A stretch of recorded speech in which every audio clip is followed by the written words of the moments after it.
DJ को पूरा ban करूँ पूरा कौन से सामिल करूँ ये आज आम नवेदन। नमस्कार, विजय कुमार साहू, सभापति कटक महानगर पूर्वांचल शांति कमिटी, सभापति रानीहाट दुर्गा पूजा कमिटी। देखु आम प्रथम कमिशनरेट पुलिस की साधुवाद दवा। कमिशनरेट पुलिस आह्वान करिसेंती जे किभली आमर समस्त पूजा गणेश पूजा, दुर्गा पूजा, लक्ष्मी पूजा, काली पूजा, कार्तिकेश्वर पूजा, विशेषकर कटकर ये जो महल पूजा बहुत गहली हुए एवं शोभा हुए, से शोभा किभली निशा मुक्त हेब एवं विशेषकर डीजे मुक्त बसाणी हम बा रोषणी हम से दिगरे गुरुत्व देइचंती। एवं कमिशनरेट पुलिस तरफ गोटे रेकर्ड भी उद्घाटन कराई जार एसीपी कृष्णचंद्र सेठी एवं दीप्तिरेखा पाड़ी गान कर यूट्यूब एवं आपणकर फेसबुक रे चारिआडे घूरी बुलूची। गोटे स्वागत योग्य पदक्षेप। कटक महानगर पूर्वांचल शांति कमिटीर सभापति हिसाब से मुझे स्वागत करुच्ची एवं कटक सहर समस्त 170 गोटी पूजा कमिटी की आह्वान करुच्ची, निवेदन करुच्ची जे भली भाव में आमे समस्ते डीजे मुक्त बसाणी करूँ, जहाँफल आमर जितेबाला डीजे जो साउंड होची जहाँफल हार्ट पेसेंट से प्रोब्लेम होची एवं वयस्क लोक से प्रोब्लेम होची। एबे आपण माने समस्ते जानिथिबे केन्द्रापड़ारे जेभली गोटे उदयमान युवक से डीजे रो साउंड रे तार हार्ट रे प्रोब्लेम हला, छाती रे जंत्रणा हला एवं ताकू संगे संग मेडिकल नहीं गले एवं मेडिकल नेलार किछि समय पर से मृत्युवरण कले। गोटे अमूल्य जीवन गोटे युवक जीवन सबुदिन पाई दीप लिभिगला एवं आ पूर्व ओडिशा रे एवं ओडिशा बाहर एभली भाव में बहुत घटना घटी जाइछि।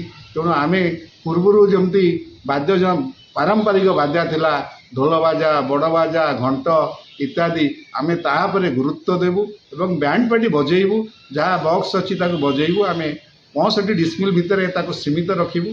कारण आमे जेतेबेले शोभा यात्रा नहीं जाऊँ माँकर बा शिव हर पार्वती निश्चित भाव में आमे खुशी आनंद महल रे सृष्टि करुचु, गोटे भल कथा करुचु, माँकर शोभा यात्रा को लेकिन जाऊँ विदाय दौचु।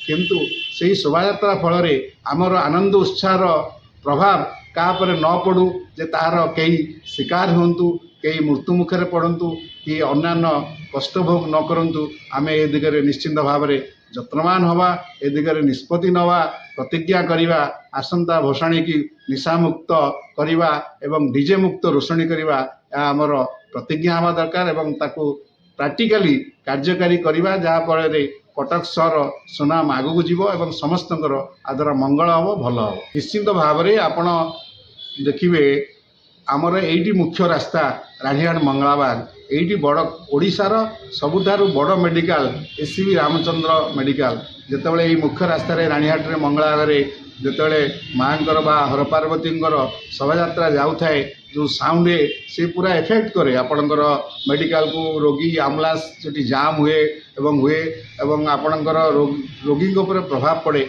से क्षतिग्रस्त होती। आम ए दिगरे सतर्कता अवलंबन करूँ, 65 डिस्मिल भितर आम रखू और डीजे को पूरा बैन करूँ, पूरा कौन से सामिल करूँ ये आज आम नवेदन। आम डीजे रो साउंड बलय गोटे वातावरण सृष्टि होची, खराब वातावरण सृष्टि होची। किंतु आपण देखंतु घंट बजी नवा, शंख नवा, बड़बाजा नवा, ढोल बाजा नवा, चांगू बाजा नवा, जो आनंददायक जो प्राकृतिक आनंद थाए ताधे कौन साउंड विस्फोरण हुए नहीं एवं तेणु निश्चित भाव में आमर परंपरा बजाय रही ता समस्त भल बा हित पे सेटा काम कर कार क्षति करना। तेणु से पारंपरिक वाद्य को आम आपणे नेवा दरकार एवं ता द्वारा माँकर जो भसाणी हुए बा हर पार्वती भसाण हुए तार शोभावर्धन करने संगे संगे भल परिवेश सृष्टि हो। शेष में कटकवासी कौन कहे? शेष में मु पुणी कटक सहरवासी कहबी निशा मुक्त भसाणी, डीजे मुक्त रोषणी एवं पॉलीथिन की वर्जन करवा एवं शांति श्रृंखला सहित आम पूजा को अनुष्ठित करवा, भसाणी की पूरा शांति श्रृंखला सहित करवा। कौन परिस्थिति आम कौन अशांत वातावरण को प्रशय देवा नहीं, पूरा षष्ठी ठार दशमी एकादशी पर्यंत आम एभली भाव में उदाहरण सृष्टि करवा, शांति श्रृंखला सहित पूजा भसाणी की अनुष्ठित करवा, जहाँफल सारा ओडिशा सारा भारत वर्ष में कटक सहर एक उदाहरण ही रही। कटक सहरवासी को मुझे विनम्र अनुरोध करी, 1000 वर्षर जो कटक सहर तार परंपरा बा भाईचारा को आमे बजाय रखिबा एवं कटक ब्लॉक ऑफिशियल जो कार्यक्रम करुँच आमर समाजर हित ताकू आमे समस्ते सपोर्ट करिया।